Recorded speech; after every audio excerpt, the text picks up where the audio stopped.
"Daddy! Don't take my daddy!" 8-year-old Emma screamed as 2 police officers grabbed her father's arms outside a crowded city park. Her pink ice cream slipped from her hands and splattered onto the sidewalk. Parents stopped walking. Children stopped playing. Phones immediately came out. Officer Daniel Hayes snapped a pair of handcuffs around the man's wrists. "You're coming with us." The father looked shocked. "Officer, there has to be some mistake." Emma clung tightly to his jacket. "Please! He's my daddy!" Daniel pulled Emma back just enough to keep space between them. "Sweetheart, stay back. We're trying to keep you safe." The crowd immediately began whispering. "Did he kidnap her? He doesn't even look worried." I knew something wasn't right. Emma burst into tears. "No! He's my dad." Nobody listened. Only moments earlier, David Carter and Emma had been laughing together after feeding ducks at the park.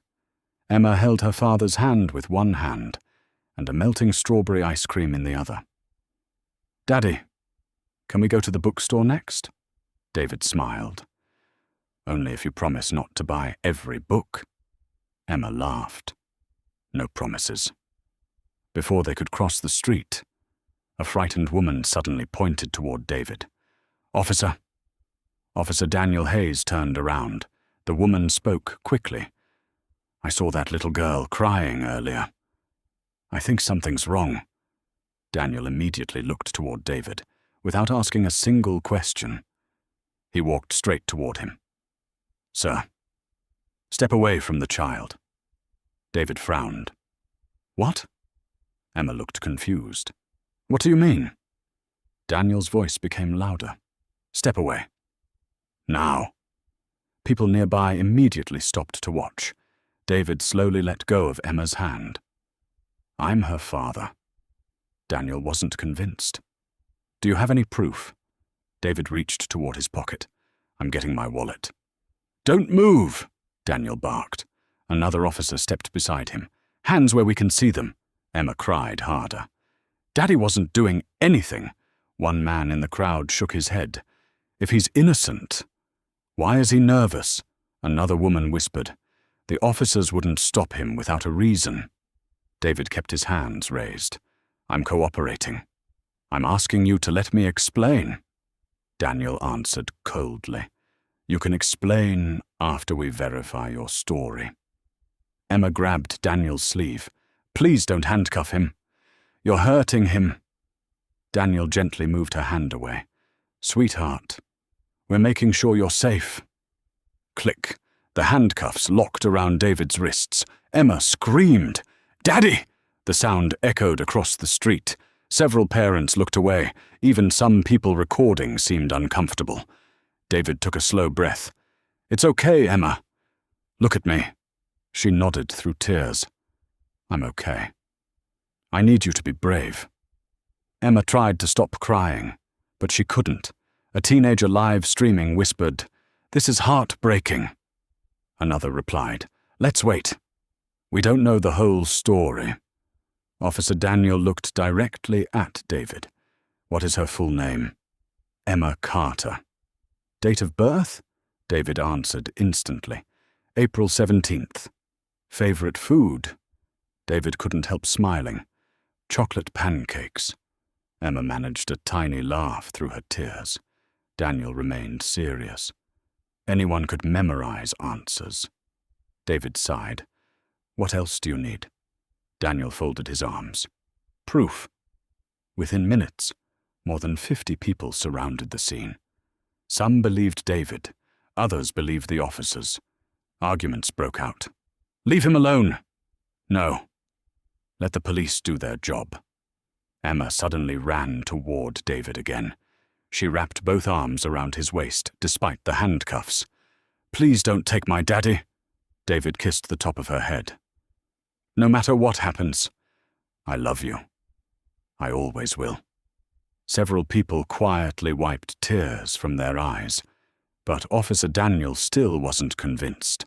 At that exact moment, a black SUV pulled into the parking lot. A professionally dressed woman stepped out. She noticed the crowd immediately. Then she saw David. Her face changed. She hurried toward the officers. "Excuse me."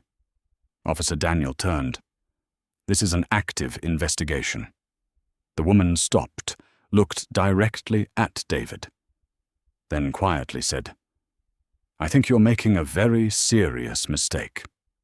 Officer Daniel narrowed his eyes. "And who are you?" The woman reached into her handbag. The crowd held its breath. She slowly pulled out an identification wallet and opened it. Officer Daniel's confident expression began to fade. The entire street went silent. The woman calmly held out her identification. "My name is Rebecca Collins. I'm the director of the city's Child Protection Response Unit." Officer Daniel looked at the ID. His expression changed immediately. Rebecca continued, "I know David Carter. He has been a licensed foster parent for years. He completed every background check, every home inspection, every training program." She looked toward Emma, "and Emma has been legally placed in his care." The crowd gasped. Daniel looked at David. "You never said she was your foster daughter." David answered quietly, "You never gave me the chance." Silence. Rebecca opened a secure folder on her tablet. She showed official placement documents, recent family photographs, emergency contact records, school authorization forms, medical guardianship paperwork. Everything matched.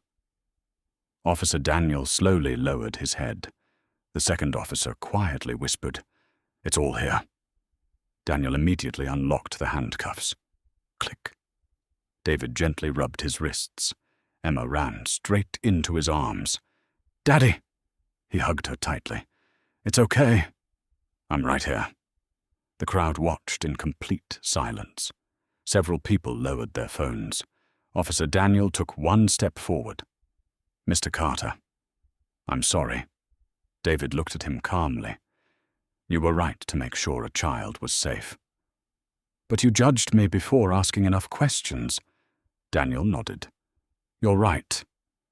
I acted too quickly." Rebecca added, "Protecting children is important. So is treating people with dignity while you verify the facts." Daniel quietly answered, "I understand." An elderly man stepped out of the crowd. "I've been standing here since the beginning." He pointed toward David. This man never tried to run. He answered every question. He kept telling everyone to stay calm because he didn't want Emma to be frightened. Another woman raised her hand. "I recorded everything. It clearly shows he cooperated from the very beginning." The mood in the crowd completely changed. People who had whispered accusations moments earlier now looked embarrassed. Just then, a police supervisor arrived after reviewing the dispatch notes. He spoke privately with Officer Daniel, then addressed the crowd. "We expect our officers to protect the public. We also expect them to conduct investigations fairly and professionally." He turned to David. "Mr. Carter, on behalf of this department, I apologize for how this situation was handled." He confirmed that the incident would receive a formal review according to department policy and training procedures. David simply nodded. "Thank you." Emma looked up at her father. "Daddy, were you scared?" David smiled gently. "A little. Being brave doesn't mean you're never scared. It means you stay calm and tell the truth, even when things are difficult." Emma squeezed his hand. "I'm never letting go again." David laughed softly. "I hope you always hold my hand." The crowd smiled. Some wiped tears from their eyes. As everyone began leaving, a teenage boy who had been live streaming walked over. "I'm sorry. I thought the worst before I knew anything."